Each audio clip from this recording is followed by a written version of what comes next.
If you've spent any time in the American Southeast, you've probably come across this strange vine. And not just any vine, a vine that can devour entire hillsides and forests, as well as buildings and roads. A vine that is so feared by the local populace that there are stories of it not only destroying the local wildlife, but killing animals and even people that venture into its depths. For decades, mothers have warned their children about venturing into the Appalachian Green Inferno. And while the narrative persists that this plant is an invader looking to destroy anything that comes in its wake, I want to ask, is there more to the story? Hello everybody, today we're going to talk about the strange story of Kudzu, aka Japanese arrowroot, aka mile a minute, aka the vine that ate the South. If you're not from the Southeast, Kudzu is a vine that is everywhere, and I mean everywhere. While you'll normally see it next to roadways or on the sides of cliffs or over dead forests, the vine famously seems to creep its way into pretty much everything else as well. If you are from the South, then you're probably familiar with the broad strokes of the story. The vine was introduced to the American South in the early 20th century, and from there has become a nuisance at best and a danger at worst. But the true story of how Kudzu became so prominent in the United States is far more interesting than that brief misconception may lead you to believe. And of course, if you're like me and grew up with legends of the almost evil qualities that the plant has, well then it certainly begs the question of how it became so hated in the first place. So I want to talk about the history of Kudzu in the United States, how it was originally touted as a hero of restoration before immediately becoming the villain of agricultural stories. And of course talk about if there's any truth to people, dying.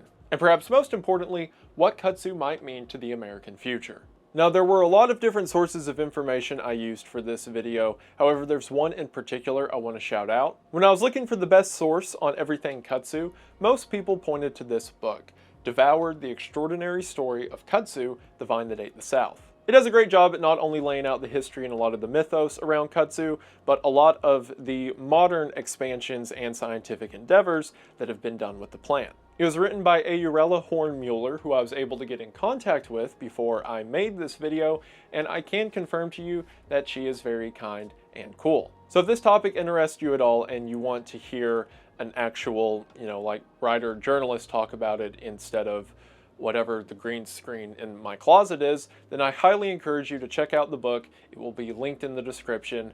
I'm glad that there's people out there who are smart so that people like me can pretend to be smart. And if you've never heard of Kudzu before and wonder why so many people can find a vine to be so scary, then stick around because we're going to talk about it today. So after a word from today's sponsor, we're going to talk about the super evil deadly vine that is trying to kill you, which you should probably be worried about. And speaking of things that creep into our life and make everything worse, unneeded subscriptions. Because I'm sure we've all had a time when we're trying to save for something or just take a look at our finances and can't believe the amount of money we've spent on forgotten or unneeded subscriptions. Well, today's sponsor, Rocket Money, is here to help. Rocket Money is the personal finance app that helps you cancel subscriptions, lower bills, and manage your money better. Rocket Money allows you to keep track of your personal finances in one place and then act accordingly. For example, it keeps record of all of your recurring bills and subscriptions, and if you want, from within the Rocket Money app,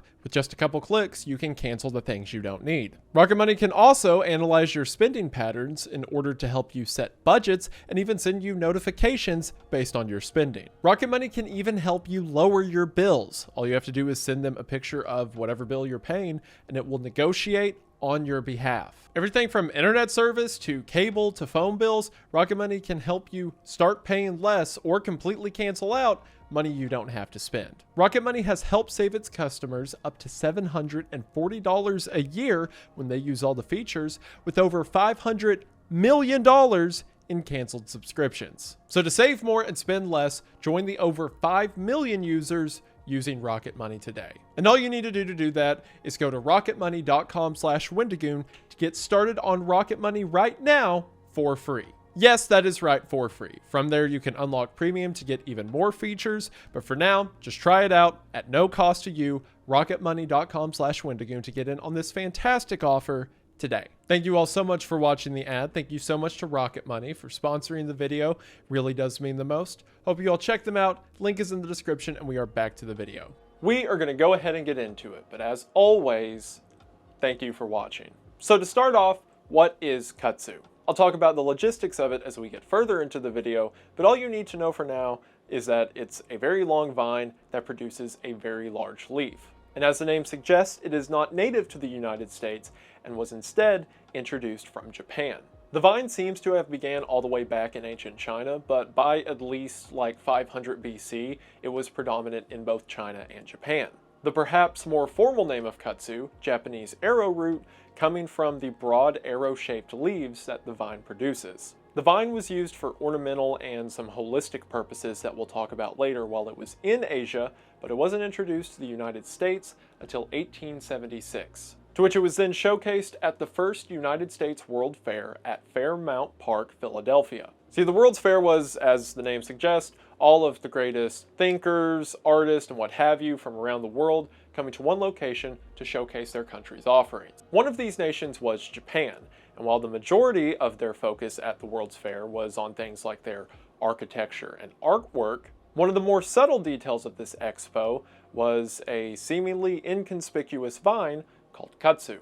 The name kudzu being the Japanese word, or at least a derivative of the Japanese word for the plant. At this expo, it was advertised as being an ornamental plant that could be used for things like shading a porch. See, the vine grew so fast and the leaves of it were so large, the idea was you could have kind of an open top gazebo and allow the plant to bloom, and you would have a naturally shaded area. While a few people thought this was neat and it was adopted to some degree, its grand debut would come 8 years later. It was then at the New Orleans World's Industrial and Cotton Centennial Exposition that the plant would be showcased for a new purpose: soil erosion. See, for anyone cultivating crops, it's important to have good soil composition. So you want a healthy mixture of topsoil that's created out of biomaterials and chemicals within the ground and general soil composition. Otherwise, crops won't grow well, and there's a high chance of crops dying out if they do begin to grow. Around the late 1800s, this was beginning to become a problem in the United States. While soil can be maintained to a healthy degree if you're simply harvesting and planting in the right seasons and you're not doing it too much, as industry became more and more standardized across the United States, people kept trying to plant more and more.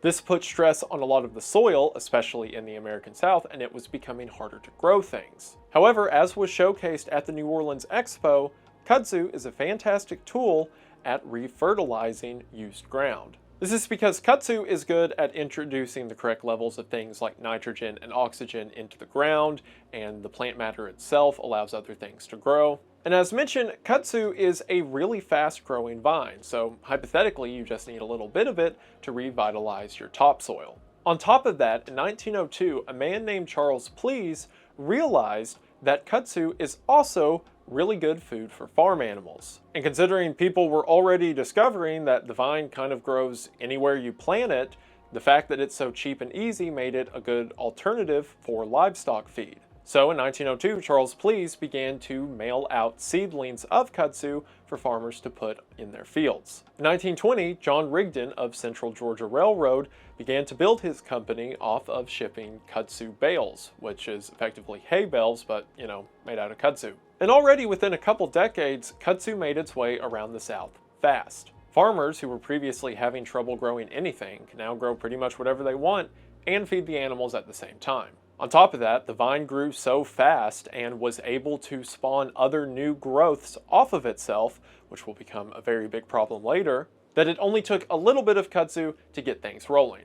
However, it was in the 1930s that things began to accelerate very quickly. From the Dust Bowl that was happening in the Midwest to the Great Depression, the US economy and things like food systems were at a breaking point. A botanist named David Fairchild, who worked with the USDA, the United States Department of Agriculture, was living in Washington, D.C. and began to grow kudzu because he found it interesting. And while several farmers in the South were beginning to adopt kudzu in order to fix their farms, it wasn't anything to a large scale. So that meant a lot of potential food providers, things that could put an ease on the economy, were still unable to grow anything.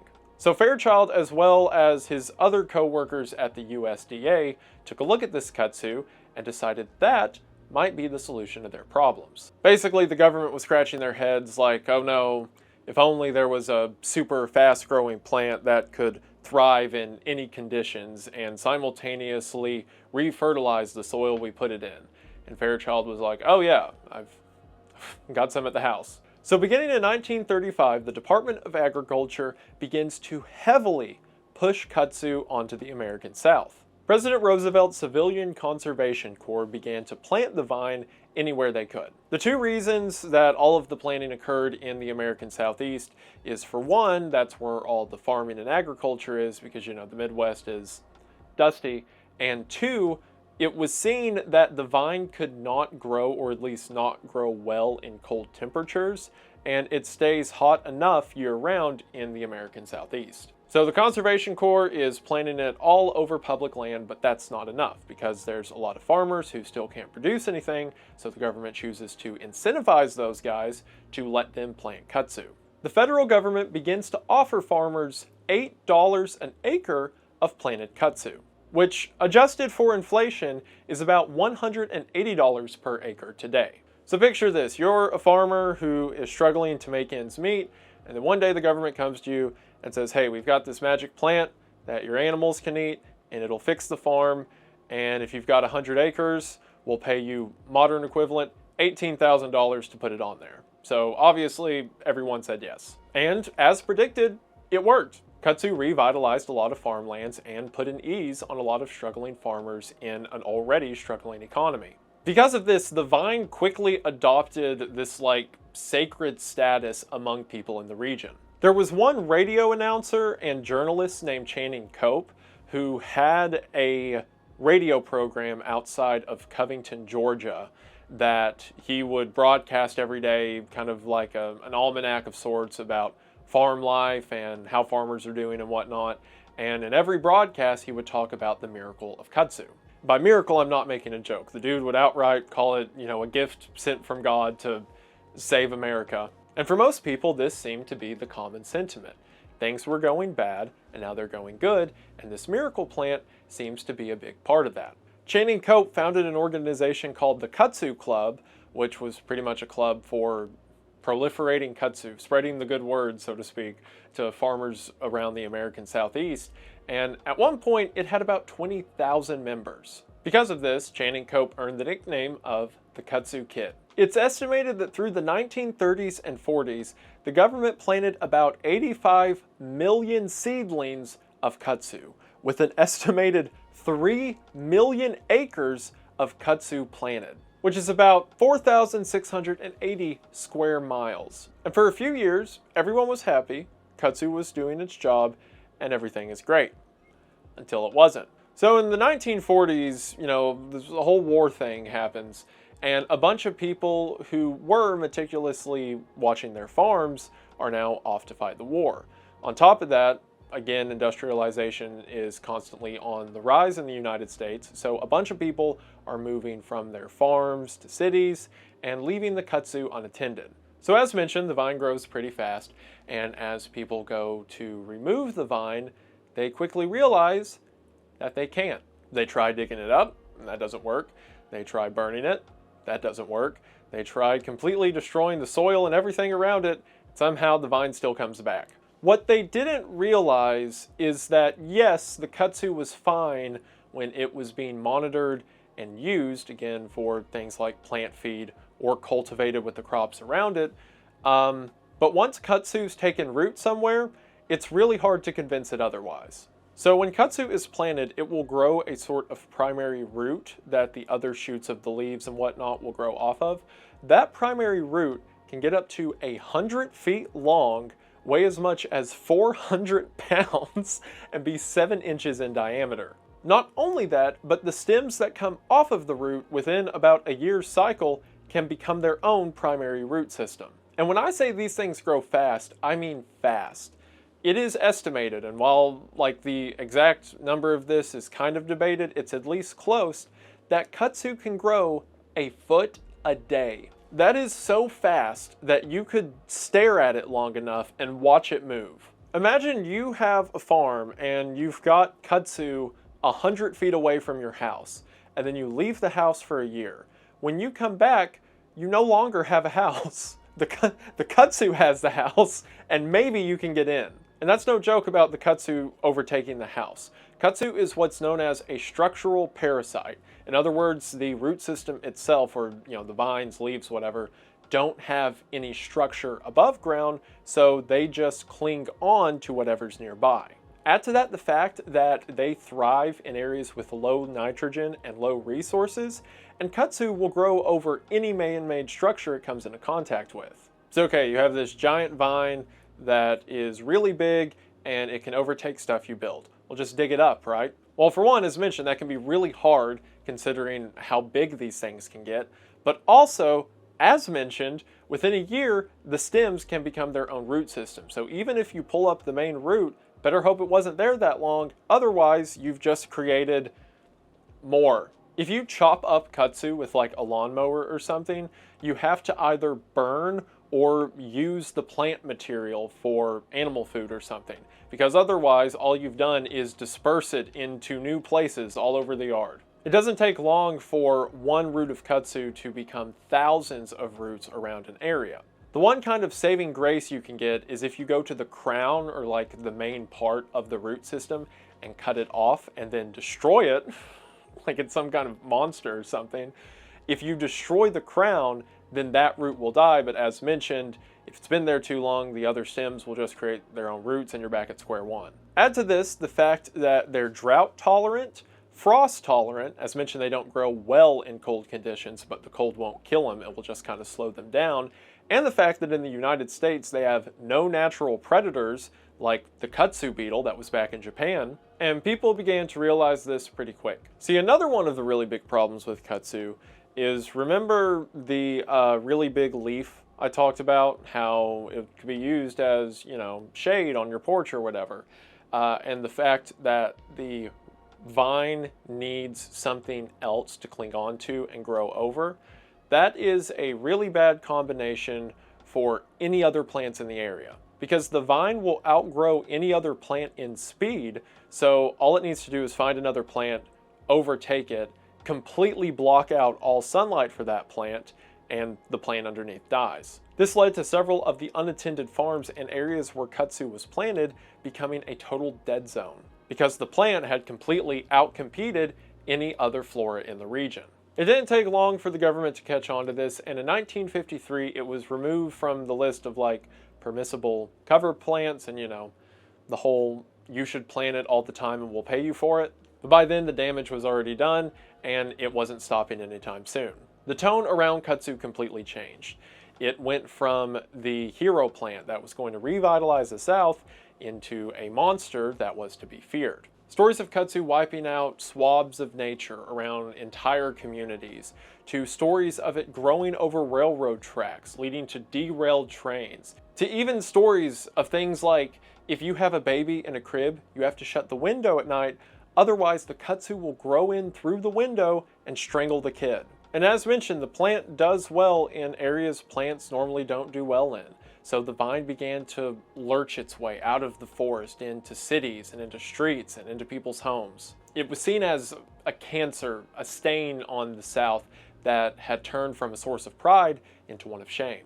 Immediately, farmers and the government at large try to find ways to kill off the plant. Sure, you can't just chop it up or whatever, but surely a heavy dose of herbicide would do it, right? Well, no, because as mentioned, these roots are pretty intense, so even if you do use a ton of herbicide, you're just going to kill off the stuff above ground, and then give it a while, it will all be regrown just as it was. The only way to really kill it off with chemicals is through routine spraying of an area to try to kill the roots as they get weaker and weaker over time.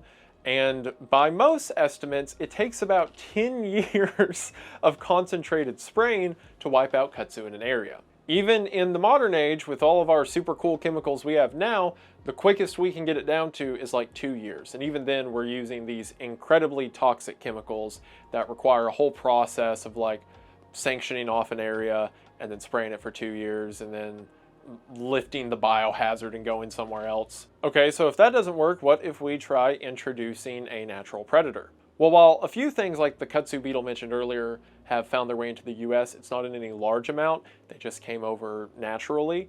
The issue with introducing a non-native species into an area to remove something you don't like is what got us here in the first place. There is catalogs of times we have tried to mess with a local wildlife population to get a better result and have made everything way, way worse. And as mentioned, stuff like pigs, cows, goats, whatever, they'll eat it, but the number of animals you would have to have in order to take out entire forest of kudzu would be insane.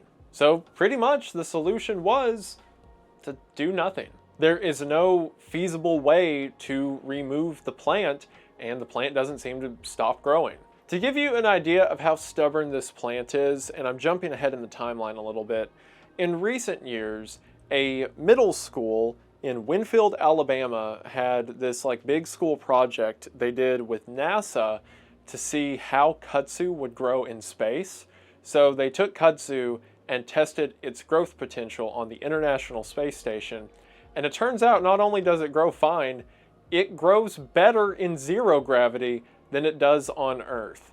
Meaning that kudzu is so powerful, gravity is just a mere obstacle for it. It doesn't even need the stuff. In 1998, the government added kudzu to its noxious weeds list, which effectively classifies it as a weed that needs gotten rid of. Keep in mind this is the same plant that was once sold at $180 an acre to convince people to put it on their land. It was labeled as a noxious weed in '98 and then was removed from the noxious weed list in 2000. Seemingly because after looking into it for 2 years, there was no solution, so they just ignored the problem. So where does all that get you? Well, it gets you where we are today. Growing up in East Tennessee, I saw kudzu absolutely everywhere. There is not a road near my house I can think of where you didn't see it growing off the side of a cliff or on an abandoned barn. When I was a little kid, I just assumed it was like grass and that it was a thing that can just pop up anywhere. I so vividly remember being 8, 9 years old and playing outside with friends, and then one of our parents would tell us not to go into the kudzu, that it's dangerous. And sure, while that's certainly true for some degree, shaded areas like that could be a place a snake would hide under, or the kudzu may cover up a ditch you could fall into and wouldn't otherwise see. But I knew some kids who had stories from their parents about how if you ran out into the vines, they would wrap around your legs and get you stuck out there. Or some stories of the vine eating people, that it wanted to catch you, like a Venus flytrap almost, and it would pull you down below the sea of green and then eat off your body. It was treated as almost like this malicious blob that would just suck up any life that came into it. And when you look at the after effects of kudzu, it's not hard to see why. Well, at first, fields of kudzu can seem to be these lush, thriving seas of green. If the kudzu ever dies out, it reveals the damage that's been done over the years. Every other species of plant that was underneath the leaf has been blocked out from the sun for years and years, and all that's left is the decay, a graveyard of what used to be. So many legends that my grandfather would tell me would be rooted around kudzu itself. Stories of monsters that lived out in caves of kudzu, or these creatures that would drag kids off at night and they'd never be found because their body would be lying underneath the sea of kudzu. Kudzu also has this strange effect because to keep it at bay, you have to trim it over and over several times a year. So if any property becomes abandoned for any length of time, it quickly falls victim to the wave of green goo. It's near apocalyptic in how it consumes anything that isn't actively trying to push it off.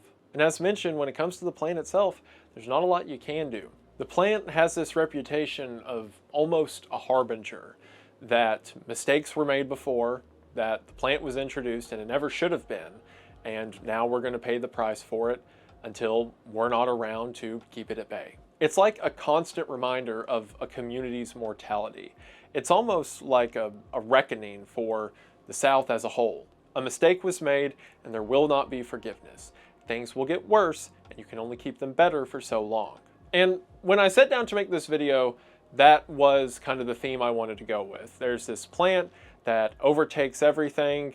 that I see pretty much everywhere I go, and it's kind of sad when you take the whole story into effect of where it started out to where it is now. And that was until I sat down and read about where Kudzu is today, like what changes have been added to the lore, so to speak.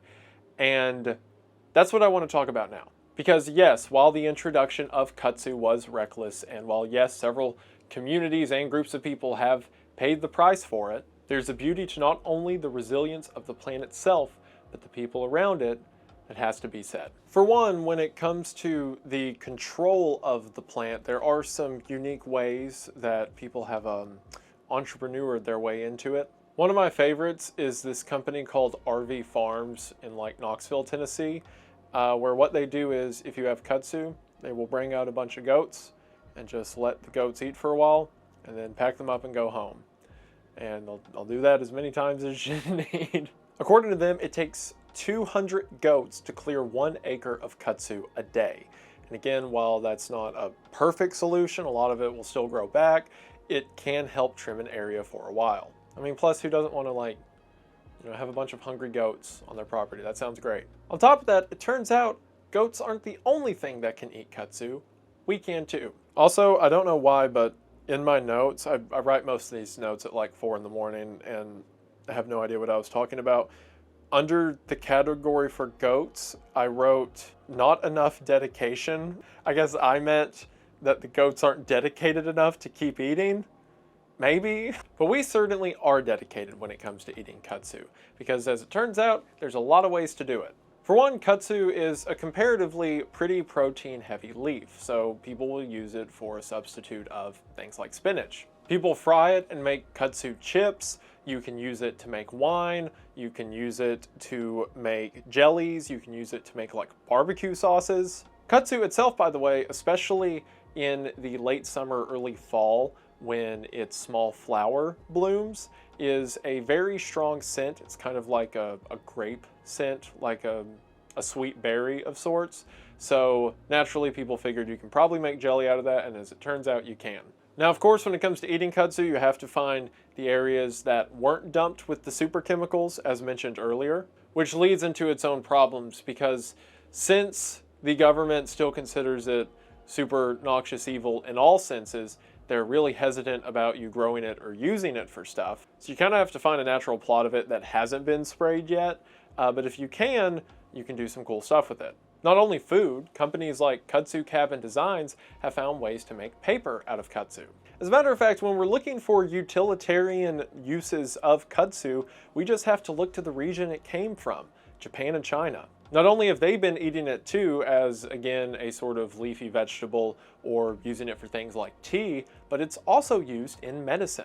In China, Kudzu extract is used as an injection to treat people who are going through severe alcohol withdrawal. There's not a ton of study in the United States on this because, again, everyone has the opinion that it is a super devil plant that is to be feared. But now that people are taking interest, early research in the United States is promising for potential medicinal benefit. Along with the alcohol withdrawal I mentioned a second ago, there's promising signs that it could help people with everything from diabetes to IBS. Some have even found ways to use Kudzu as a building material. While the roots of it aren't strong enough to be an entire building material on their own, it can be combined with other elements to make a cost-effective option. Perhaps most promising, Kudzu is a potential candidate for future biofuels, meaning Kudzu, a fast-growing, hard-to-kill plant, could be used in order to propel future energies. What's also crazy about all of this, from the medicine to the food benefits to biofuel, is most of this research has happened in the last 4 or 5 years. And most of that is because how heavily it's been looked down upon culturally, and also how regulated it's been by the government. See, the government now views it as a negative because, whoopsie, back in the 1930s. But the frustrating part is that view still applies to potential modern advancements with it, but it does not apply to fixing the problems they've already created. Like, once again, the author of this book, Hornmuller, very cool, link in the description, when she was going around trying to talk to officials about what the issue is. Why doesn't anyone do anything about, the kudzu that's still destroying land in the South and whatnot? She just kept getting ran in circles. Department of Agriculture would say that it's forestry's problem, and forestry's problem would say that it's a state level problem, and the state would say it's actually a federal problem, and that just kept happening. No one wants to take responsibility for it, so nothing can be done. But when it comes to people making advancements in medicine, in food, what have you, and trying to get it up the chain of command, they're not interested because it's, the evil, awful plan. Not that we're going to do anything about it over here, but we also don't want to do anything about it over here. And the kind of tragic irony to that is that's how this all started in the first place. I kind of oversimplified in the beginning when I said that the farms were abandoned by men going off to war, going to live in the cities. But another big reason that happened is because people were poor. Not only did the Depression and Dust Bowl hit a lot of people really hard, but there was also things like weevil infestations in the South, or other plant-borne illnesses? Sure, plant-borne illnesses that were killing off a bunch of crops, and people couldn't afford to wait out till the next season, so they had to abandon farms that were in their family for generations. And again, when those same people were given money years prior to put kudzu on their property, that was money they couldn't afford to turn down. And while sure, everyone gets a piece of the negligence pie when it comes to that, like no one held down Channing Cope and made him say that Jesus sent kudzu to the South over the radio, it's frustrating that that negligence continues into the modern age. It's estimated that from 1960 to 2020, kudzu across all industries, agriculture, what have you, has caused an estimated $1.22 trillion in damage, or up to about $500 million a year. And that's because in several areas, it's done irreversible damage to local economies and infrastructure. And I know that this sounds like I'm just making another government bad video, which I'm not opposed to, but it's more so to say that things can take a while. So hopefully people who are finding new uses for it, finding new ways to help us use kudzu to push us into the future, maybe the tone will change. Maybe the powers that be will come around to it. Maybe they'll start to figure out that a mistake back then doesn't mean we need to make a mistake now. See, kudzu, by official accounts, is said to cover about 8 million acres of the United States currently. But that's not the real number. The real number is real higher. The 8 million figure comes from the U.S. Forestry Department. So it's 8 million acres of forest. That's not counting all the not forest that kudzu consumes. Also, the reason we can never get accurate measurements to it or whatnot is, remember that whole rigmarole of like federal and state government I mentioned earlier? Apparently, anytime they try to get funding for more studying of kudzu, both when it comes to sciences, but also just figuring out how much of it there is, they ask the government for funding, and the government's like, oh no, that's not a problem, because there's only 8 million acres of it. And then people are like, well, we don't know how many there is because we don't have funding to check. And the government's like, oh, we don't need funding, there's only 8 million acres of it. Which I guess is seen as like an acceptable loss to the state, but whatever. But despite that, despite how much area kudzu consumes, despite all the rumors about it, despite stories I grew up with as a kid that it was going to eat me alive, it never did. As a matter of fact, while I was warned of the dangers of kudzu and how awful it was and how it destroyed properties around the area I grew up in, which I'm sure is all true, I never had those feelings towards it. As a matter of fact, the only thing I really feel towards kudzu is nostalgia. It was everywhere. Everywhere I would drive, everywhere I would go, it was that same sneaky vine finding its way into the back of a barn or finding its way on the side of a cliff next to a parking lot. While it's caused a lot of problems, sure, I've always seen it as just a staple of the South. And I'm not the only one. A lot of the artwork that's been done with kudzu is beautiful. Not only are there several people who will make baskets out of kudzu or will make these beautiful artworks out of the leaves, there's also been people who have adapted kudzu by the symbol it holds as a defiance against the area it lives in or the area it was forced into.